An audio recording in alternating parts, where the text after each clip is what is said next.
Hi everybody, welcome to biology. Today is energy transfer. So we're going to start off here in the savannah. Take a look at this food web with me. So I want you to think about, what do these arrows that we see going from one organism to another represent? What is moving in these arrows? The arrows actually represent energy transfer. So as energy is flowing from one species to another, we're looking at an eating relationship where the energy arrow goes from the thing that is eaten, the food, to the thing that eats it, the one that gets the energy. So we're actually watching energy move. But what we know about energy as well is that all energy ultimately comes from the sun. The sun is our ultimate source of energy. So if we look here, energy goes from the sun to plants. It could be going to the tree, to the grass, or to this bush over here on the right. And then the arrows that follow show the things that use these plants to get their energy. So the deer might eat the bush, the mouse or the grasshopper might eat the grass, and this rhinoceros or this giraffe might be eating the tree to get its energy. So now we got to talk about something called trophic levels. And we're going to define trophic levels as energy levels in an ecosystem or in a food chain like we saw before. The first trophic level we need to learn about is producers. So producers turn the sunlight, remember our ultimate source of energy, into stored energy called glucose. And they do this through a process called photosynthesis. Now with producers, we're usually talking about plants. We also have primary consumers. These are the ones that eat producers or plants for energy. So in everyday language, we would probably call primary consumers herbivores, things that eat plants. Now, past our primary consumers, we have our secondary consumers, and those are the things that eat primary consumers for their energy.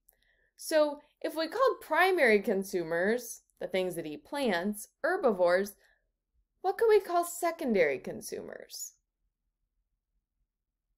We could probably call these carnivores or bigger animals that eat those primary consumers. Now, we're getting to the top of our food web here, to the highest trophic level, and we can call anything that eats a secondary consumer a tertiary consumer, or the third level of consumers. Now these are the things that eat secondary consumers for their energy, and if it's the top level in a food chain, we can also call them top predators or the apex predators. This might be where humans fall, since we can eat really anything we want. Now I'm going to give you a little bit of food chain math here. Don't worry, we're keeping it simple.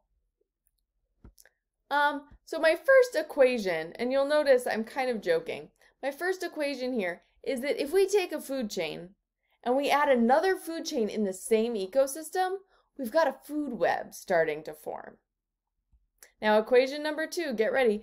If we take a food chain and add even another food chain in the same ecosystem, we get a bigger food web. Now you can probably tell I was joking.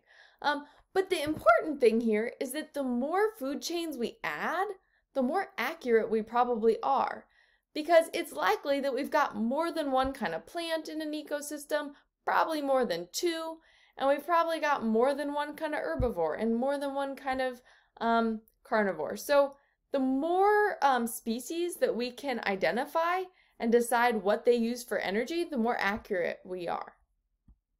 Now the last thing is that if I take a food web and I organize my trophic levels and turn it on its side, I get this. I get a food pyramid. So here was my food chain.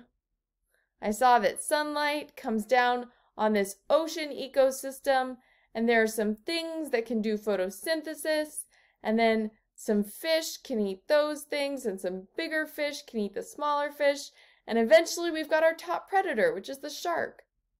But that's a food chain. And now we're going to look at a food pyramid. So it's the same ecosystem. It's still this ocean setting.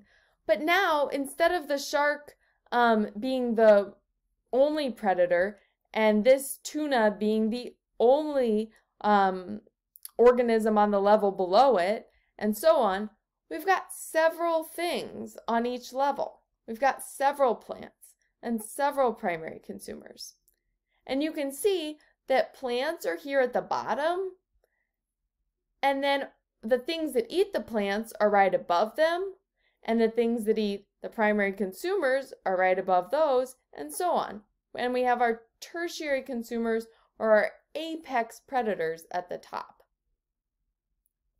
Now, here's a question for you to consider. Which one of these pictures gives you more information about the ecosystem? What do you think? Does a food chain or a food pyramid tell you more? It turns out that a food pyramid is actually more informative. Why? Well, the shape, really. So this triangle shows us that the plants have the biggest amount of space in the ecosystem. And that bigger space represents that most of the energy is held by plants. And as we go up a level, we have fewer primary consumers and even fewer secondary consumers, and the fewest of these top predators, these tertiary consumers. Now, why would that be? We'll talk about it. The reason is something called the 10% rule. So notice we still have a food pyramid, but now we've got some numbers here on the right. Now, I want to help you orient yourself here a little bit. The numbers on the right have a lot of units after them, but let's zoom in on this kcal. Kcal is a way to talk about energy. It's a unit of energy, and you've probably heard of a calorie. So a calorie is just a scientific unit of energy. And you'll notice that the most energy is here on our producer level. And as we go up each trophic level, we have less and less energy. If you look closely at those numbers, every time we go up a level, we only have 10% of the energy on the level below it. So that's our 10% rule. By collecting a lot of data, scientists have figured out that only 10% travels up each trophic level. So let's think about that. Why might that be? Where's the rest of the energy going? Well, some of it we can see here is leaving as heat. As these organisms grow and reproduce and move around, they release heat into their environment, and that heat is a form of energy that's lost. So that's where some of it goes. But there's also a chance that this mouse might die before the hawk ever eats it.